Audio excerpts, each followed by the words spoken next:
بسم اللہ الرحمن الرحیم۔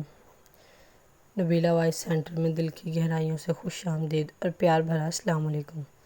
امید کرتی ہوں آپ سب دوست خیریت سے ہوں گے۔ اللہ پاک آپ کی تمام جائز خواہشات کو پورا فرمائے، آمین۔ آج کا ہمارا واقعہ ہے حضرت سیدنا اویس کرنی رضی اللہ عنہ کا جنازہ۔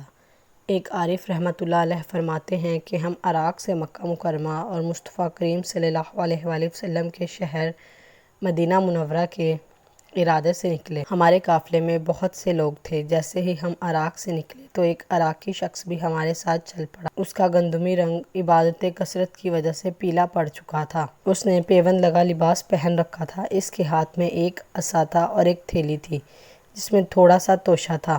دراصل وہ عابد و زاہد امام العاشقین حضرت سیدنا اویس کرنی رضی اللہ عنہ تھے۔ جب قافلے والوں نے انہیں اس طرح پایا تو انہوں نے کہا کہ ہم گمان کرتے ہیں کہ تم ایک غلام ہو۔ حضرت سیدنا اویس کرنی رضی اللہ عنہ نے فرمایا، ہاں میں ایک غلام ہوں۔ لوگوں نے کہا کہ ہمارا گمان ہے کہ تم ایک برے غلام ہو اور اپنے آقا سے بھاگ کر آئے ہو۔ آپ نے کہا ایسا ہی ہے۔ لوگوں نے کہا جب تم اپنے آقا کو چھوڑ کر بھاگے تو اپنے آپ کو کیسا پایا اور تمہاری حالت کیا ہے؟ اگر تم اپنے آقا کے پاس رہتے تمہاری یہ حالت ہرگز نہ ہوتی، اور بے شک تم بہت برے اور قصوروار غلام ہو۔ آپ نے ان سے فرمایا، بے شک اللہ کی قسم میں ایک گناہ گار غلام ہوں۔ میرا آقا بہت اچھا ہے اور قصور میرا ہی ہے۔ اگر میں اس کی اطاعت کرتا اور اس کی رضا چاہتا تو میری یہ حالت ہرگز نہ ہوتی۔ یہ کہہ کر وہ زاروں کی طرح رونے لگے اور اتنا روئے کہ قریب تھا کہ آپ کی روح پرواز کر جاتی۔ ان کو آپ پر ترس آ گیا۔ انہوں نے آقا سے مراد دنیاوی آقا لیا، جبکہ آپ رضی اللہ عنہ نے آقا سے مراد اللہ عز و جل کو لیا تھا۔ قافلے والوں میں سے ایک شخص نے کہا کہ ڈرو مت، تمہارے لیے میں تمہارے آقا سے امان لوں گا۔ تم اس کی طرف لوٹ جاؤ اور توبہ کر لو۔ آپ نے ان سے فرمایا، میں اس کی طرف لوٹتا ہوں اور اس کے انعامات میں رغبت رکھتا ہوں۔ اویس کرنی رضی اللہ عنہ سرکار دو عالم صلی اللہ علیہ وآلہ وسلم کے روضہ انور کی زیارت کے لیے قافلے میں شامل ہوئے۔ بہرحال اسی دن قافلہ چل پڑا اور تیزی سے سفر کرنے لگا۔ رات کو جب اس قافلے نے ایک پتھریلی جگہ پر پڑاؤ کیا، وہ رات سردی اور بارش والی تھی۔ وہ بزرگ فرماتے ہیں کہ قافلے والوں میں سے ہر شخص نے اپنے کجاوے خیمے میں پناہ لی، جبکہ سیدنا اویس کرنی رضی اللہ عنہ کے پاس نہ تو کجاوا تھا اور نہ خیمہ، اور نہ ہی آپ نے کسی سے کچھ مانگا، کیونکہ آپ کو یہ بات پسند نہ تھی کہ آپ کسی سے کچھ مانگتے، بلکہ آپ تو اپنی حاجتیں اللہ رب العزت سے مانگا کرتے تھے۔ رات آپ رضی اللہ عنہ کو سخت سردی لگی، یہاں تک کہ سخت سردی کی وجہ سے آپ کے اعضاء مبارک کانپنے لگے، اور جب آپ اس سردی کو برداشت نہ کر سکے تو اس عاشق رسول صلی اللہ علیہ وآلہ وسلم کی زیادہ سردی لگنے کی وجہ سے انتقال ہو گیا۔ جب صبح قافلے والے بیدار ہوئے اور کوچ کا ارادہ کیا تو آپ کو پکارا، اے شخص اٹھو، لوگ کوچ کر رہے ہیں، مگر آپ نے کوئی جواب نہ دیا۔ ایک شخص آپ کے قریب آیا۔ جب اس نے آپ کو جھنجھوڑا تو دیکھا کہ آپ کی روح قفس عنصری سے پرواز کر چکی ہے۔ اس نے قافلے والوں کو پکار کر کہا، اے قافلے والو، اپنے آقا سے بھاگا ہوا غلام انتقال کر گیا ہے اور اسے دفن کیے بغیر سفر کرنا مناسب نہیں۔ قافلے والوں نے کہا، اس کے معاملے یعنی آقا سے بھاگنے کا کیا ہوگا؟ قافلے میں موجود ایک شخص نے کہا، یہ غلام توبہ کر کے اپنے آقا کی طرف لوٹنے کا ارادہ رکھتا تھا اور اپنے عمل پر نادم تھا، اور ہمیں امید ہے کہ اللہ اس کے ذریعے ہمیں نفع پہنچائے گا، کیونکہ اس کی توبہ قبول ہو چکی ہے، اور اگر ہم نے اسے دفن کیا بغیر چل دیے تو کہیں ہم سے اس کے بارے میں سوال نہ کیا جائے۔ تمہارے لیے اس کے سوا کوئی چارہ نہیں کہ اس کے لیے قبر کھودنے اور اسے اس قبر میں دفن کرنے تک صبر کرو۔ لوگوں نے کہا، ایسی جگہ ہے جہاں پانی موجود نہیں۔ ایک شخص نے کہا، کسی جاننے والے سے پوچھ لو۔ چنانچہ لوگوں میں ایک شخص سے پوچھا تو اس نے بتایا کہ پانی یہاں سے 1 گھنٹے کی مسافت پر ملے گا۔ تم میرے ساتھ کسی آدمی کو بھیج دو، میں تمہیں پانی لا دوں گا۔ اس نے ڈول لیا اور پانی کی طرف چل دیا۔ جب وہ قافلے سے باہر نکلا تو اچانک سامنے پانی کی ایک نہر نظر آئی۔ اس نے کہا، بڑا عجیب معاملہ ہے، میں نے کبھی پہلے اس نہر کو نہیں دیکھا، اور یہ تو وہ جگہ ہے جہاں پانی ملتا ہی نہیں اور نہ ہی کسی قریبی جگہ میں ہوتا ہے۔ بہرحال وہ شخص قافلے کی طرف لوٹ آیا اور قافلے والوں سے کہنے لگا کہ تمہاری مشقت ٹل گئی، لکڑیاں جمع کرو۔ انہوں نے پانی گرم کرنے کے لیے لکڑیاں جمع کر دی۔ پھر جب پانی لینے کے لیے نہر پر آئے تو پانی کھولتا ہوا پایا۔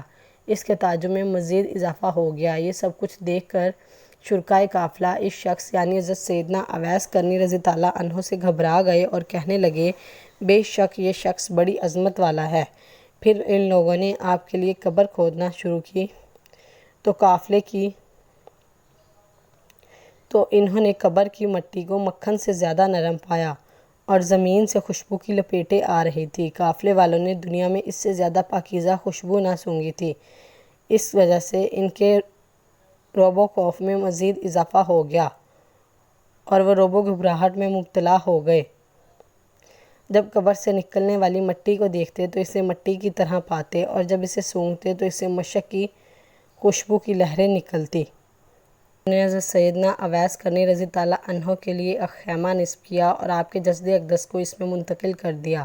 آپ کے کفن کے معاملے میں بحث کرنے لگے۔ ایک شخص نے کہا کہ انہیں کفن میں دوں گا، دوسرے نے کہا کہ میں دوں گا۔ پھر جب ان سب کی رائے اس بات پر متفق ہو گئی کہ ہر شخص کفن کے لیے ایک ایک کپڑا دے گا، پھر ان لوگوں نے کاغذ اور قلم پکڑا اور آپ کا حلیہ مبارک اور صفات مبارکہ لکھنے لگے اور کہنے لگے کہ جب ہم مدینہ پہنچ جائیں گے تو انشاءاللہ وہاں ان کا کوئی جاننے والا ہم کو مل جائے۔ پھر ان لوگوں نے اس پرچے کو اپنے سامان میں رکھ لیا۔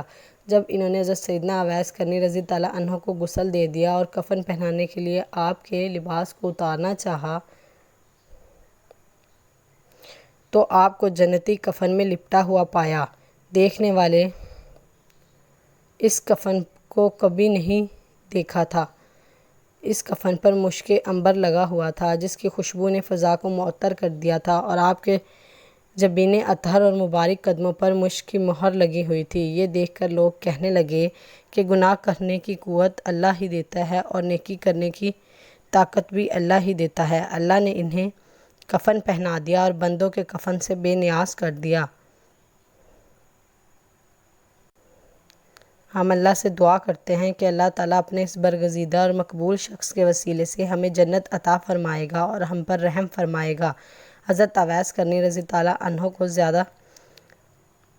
وہ شرمندہ تھے۔ حضرت اویس کرنی رضی تعالیٰ عنہ کو زیادہ سخت سردی کی رات میں تنہا چھوڑنے پر سخت ندامت اور شرمندگی ہوئی۔ پھر ان لوگوں نے آپ کو دفن کرنے کے لیے اٹھایا اور نماز جنازہ ادا کرنے کے لیے ایک ہموار جگہ پر رکھا۔ جب ان لوگوں نے تکبیر کہی تو آسمان سے زمین تک، مشرق سے مغرب تک تکبیر کہنے کی آوازیں سنی تو ان کے کلیجے دہل گئے اور آنکھیں پھٹی کی پھٹی رہ گئی اور اپنے کانوں سے سنی جانے والی آوازوں سے مرعوب ہوئے اور گھبراہٹ کی شدت کی وجہ سے یہ سمجھ نہ پائے کہ نماز جنازہ کس طرح ادا کی جائے۔ پھر جب انہیں قبر کی طرف لے جانے کا ارادہ کیا تو ان کو اٹھاتے وقت انہیں یوں محسوس ہوا کہ حضرت اویس کرنی کا جسم اقدس کسی اور مخلوق نے تھام رکھا ہے اور انہیں آپ کا وزن تک محسوس نہ ہوا۔ بہرحال وہ آپ کو دفنانے کے لیے قبر کی طرف لائے اور آپ کے جسم اقدس کو قبر میں دفن کر دیا۔ قافلے والے حضرت اویس کرنی کے بارے میں حیران و پریشان ہوتے ہوئے سفر پر روانہ ہو گئے۔ سفر پورا کرنے کے بعد لوٹے تو کوفہ کی مسجد میں آئے اور لوگوں کو آپ کا واقعہ سنایا اور وہاں اولیاء آپ کا حلیہ بیان کیا۔ حلیہ بیان کرنے پر لوگوں نے آپ کو پہچان لیا اور مسجد میں رونے کی آوازیں بلند ہو گئی۔ اگر آپ کے وصال کے وقت آپ کی کرامات ظاہر نہ ہوتی تو حضرت اویس کرنی کے وصال کی خبر کسی کو بھی نہ ہوتی اور نہ ہی آپ کے مزار پر انوار کا پتہ چلتا، کیونکہ آپ نے لوگوں سے پوشیدگی اور کنارہ کشی اختیار کر رکھی تھی۔ آپ پر لاکھوں کروڑوں رحمتیں نازل ہوں۔ امید کرتے ہیں آج کی ویڈیو آپ کو پسند آئی ہو تو ہماری ویڈیو کو لائک اور چینل کو سبسکرائب ضرور کر دیجیے گا۔ ملتے ہیں اگلی ویڈیو میں، تب تک کے لیے اللہ حافظ۔